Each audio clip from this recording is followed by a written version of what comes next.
الحمد لله الذي أرسل رسوله بالهدى ودين الحق ليظهره على الدين كله ولو كره المشركون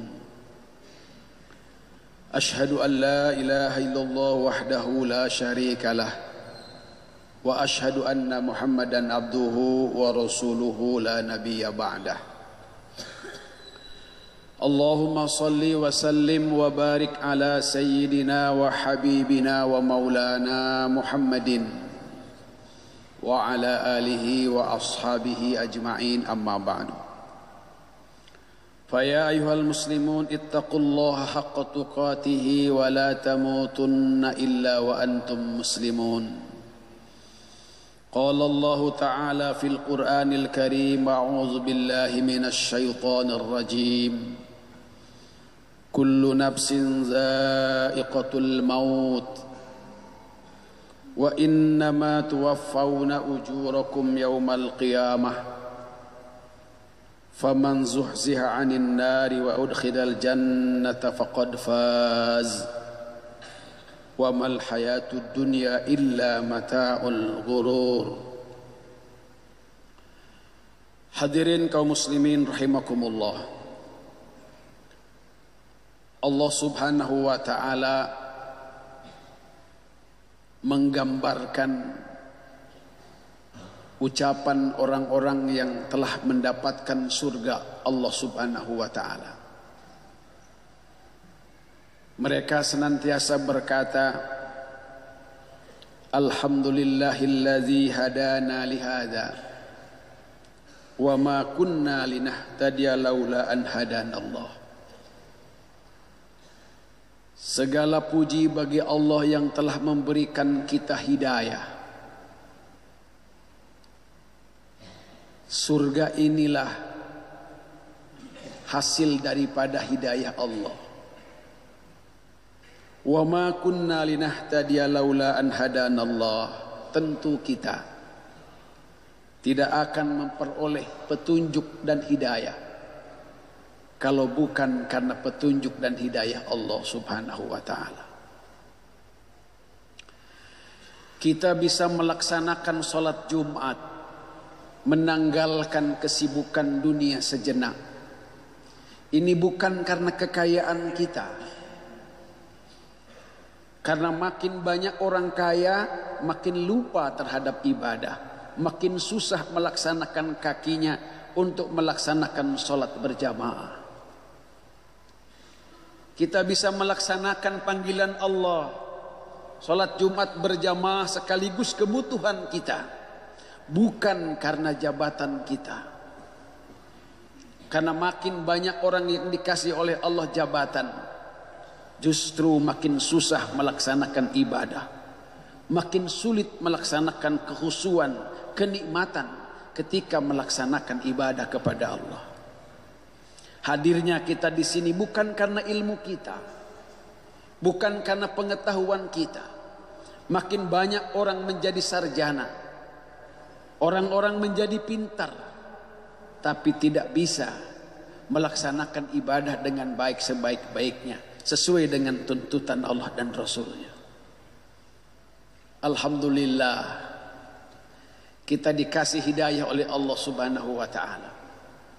Suatu hari Rasulullah sallallahu alaihi wasallam menemui para sahabat.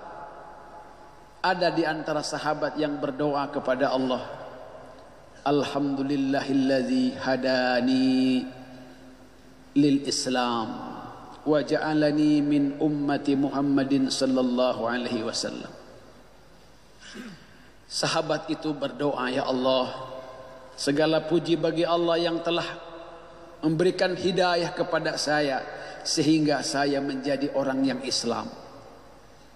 Segala puji bagi Allah yang telah menjadikan saya sebagai umat Nabi Muhammad sallallahu alaihi wasallam. Maka Rasulullah sallallahu alaihi wasallam menyatakan, syakarta azima. Kamu telah mensyukuri nikmat yang paling agung. Kita tidak pernah meminta kepada Allah subhanahu wa ta'ala. Kita ingin menjadi orang yang beriman kepada Allah. Tetapi pada hari ini Allah sudah takdirkan kita menjadi orang yang beriman. Padahal betapa susahnya para rasul-rasul menanamkan iman kepada umatnya. Nabi Nuh alaihissalam berjuang ratusan tahun menanamkan iman kepada umatnya, anaknya tidak beriman. Nabi Ibrahim alaihissalam bertahun-tahun memperjuangkan iman, bapaknya tidak beriman. Nabi Lut alaihissalam setiap hari menanamkan iman kepada umatnya, istrinya durhaka, ia tidak beriman. Nabi Musa alaihissalam berjuang tiap hari tiap malam, dari mulai dengan perkataan yang lemah lembut sampai perkataan yang kasar dengan tantangan berperang. Fir'aun tidak beriman. Rasulullah sallallahu alaihi wasallam hadirin, tiap hari Rasul mengunjungi umat, tiap hari Rasul berdakwah. Diketuknya satu persatu, rumah demi rumah. Pamannya Abu Lahab tidak beriman. Dalam satu tafsir disebutkan, surat Al-Quran yang jarang dibaca oleh Rasul adalah Al-Lahab.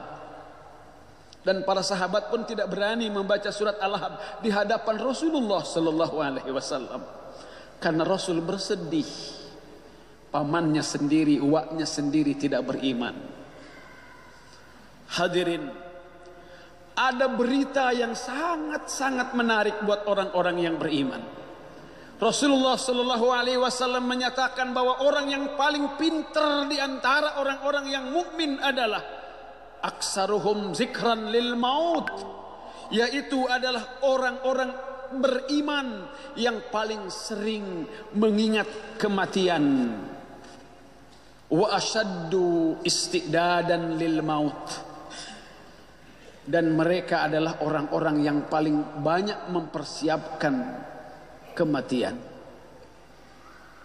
Hadirin rahimakumullah, Allah subhanahu wa ta'ala berfirman, ayat yang saya bacakan di pembukaan tadi, a'udzu billahi minasyaitonir rajim, kullu nafsin za'iqatul maut.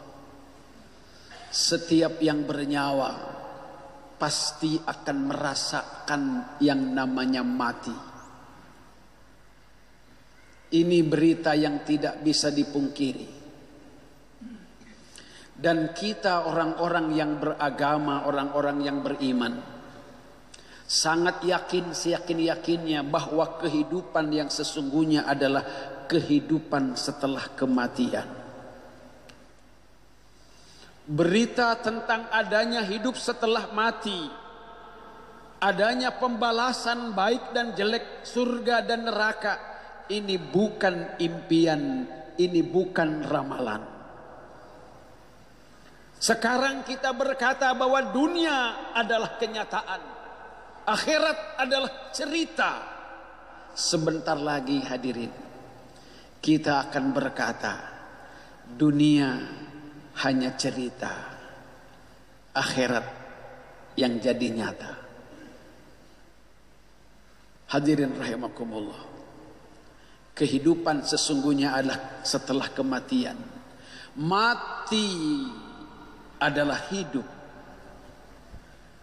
Karena kata Nabi sallallahu alaihi wasallam menyatakan bahwa setiap orang mati itu tahu siapa yang memandikannya, siapa yang mengkapankannya, siapa yang membawanya nanti ia ke alam kubur atau ke kubur. Ketika mayat itu diletakkan, kata Nabi, hadirin, ini berita dari Nabi, mayat itu akan mendengar suara sandalnya orang yang mengantarkannya. Orang mati itu hidup.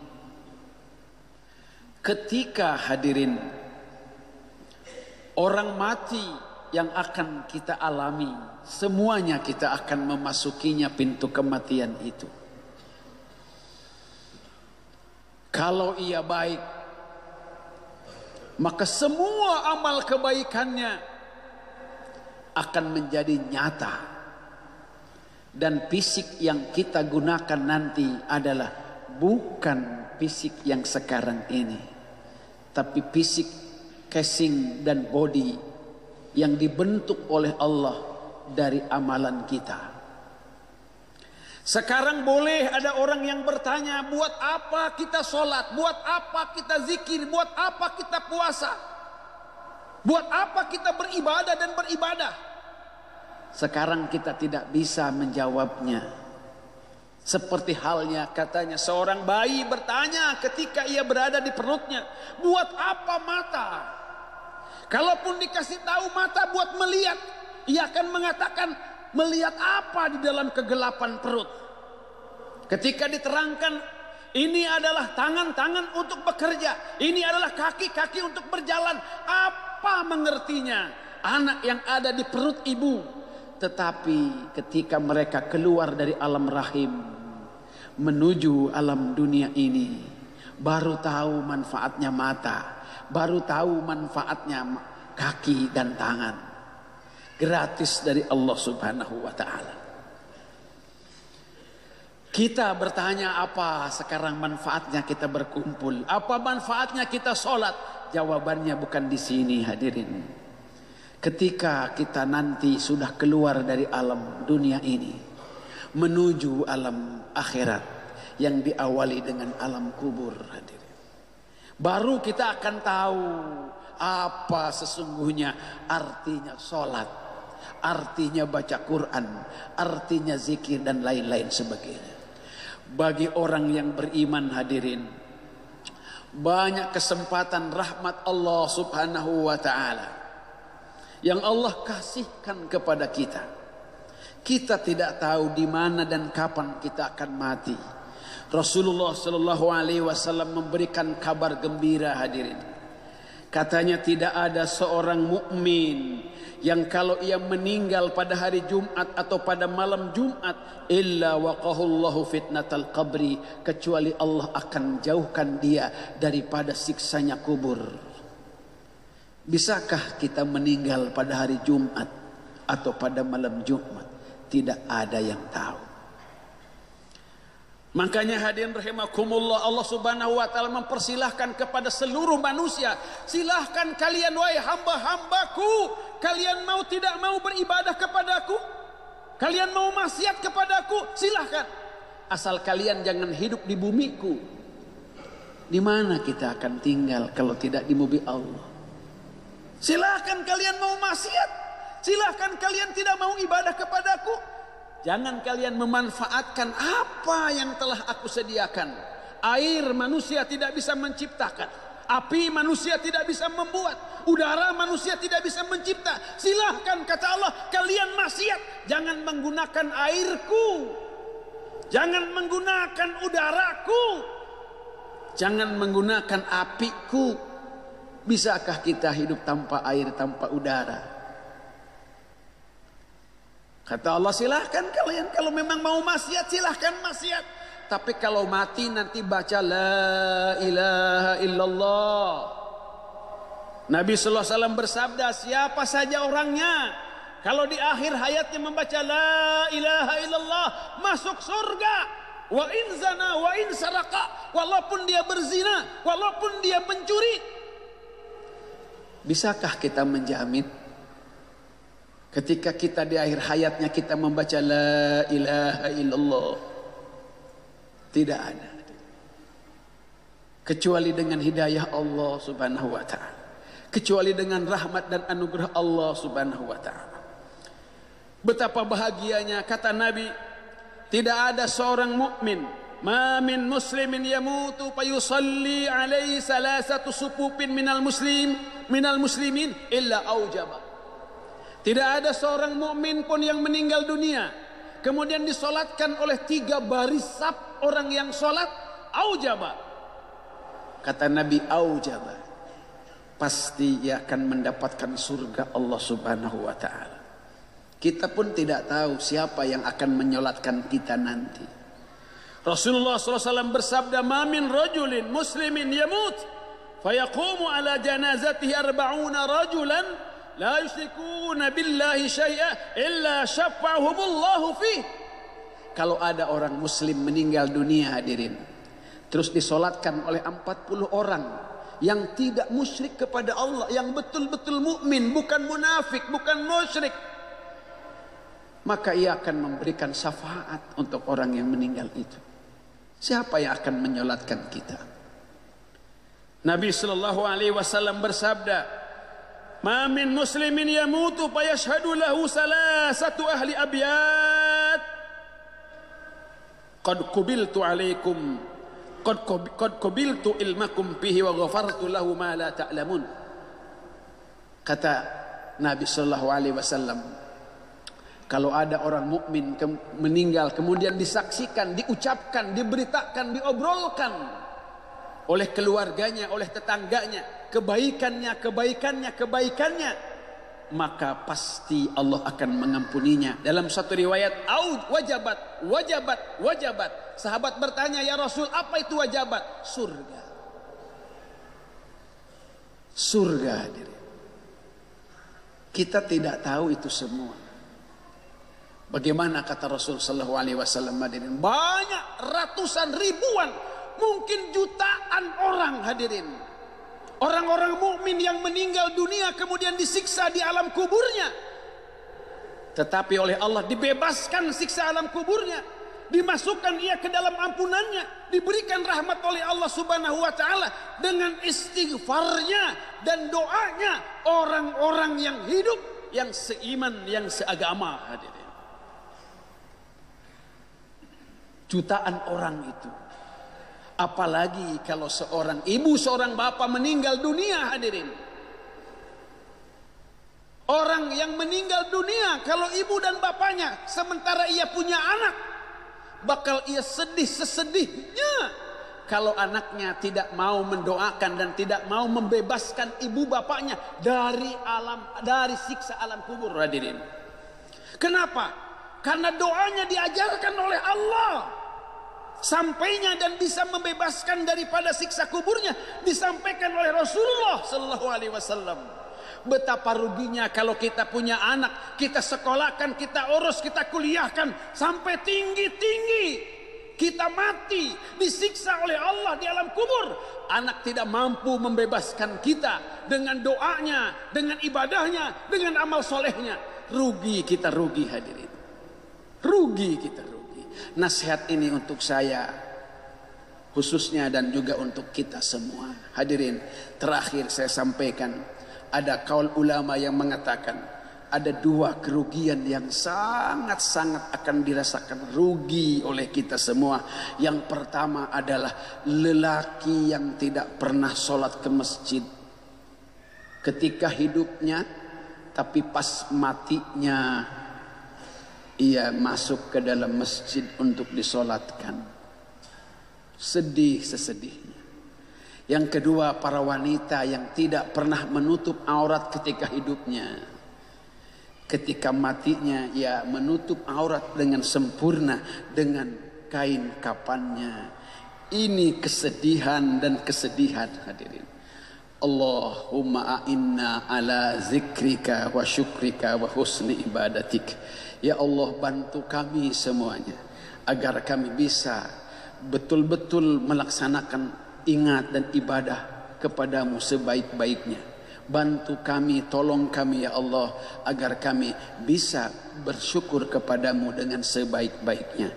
Barakallahu li wa lakum bil ayati wa dzikril hakim wa taqabbala minni wa minkum tilawatahu innahu was samiul alim walhamdulillahi rabbil alamin.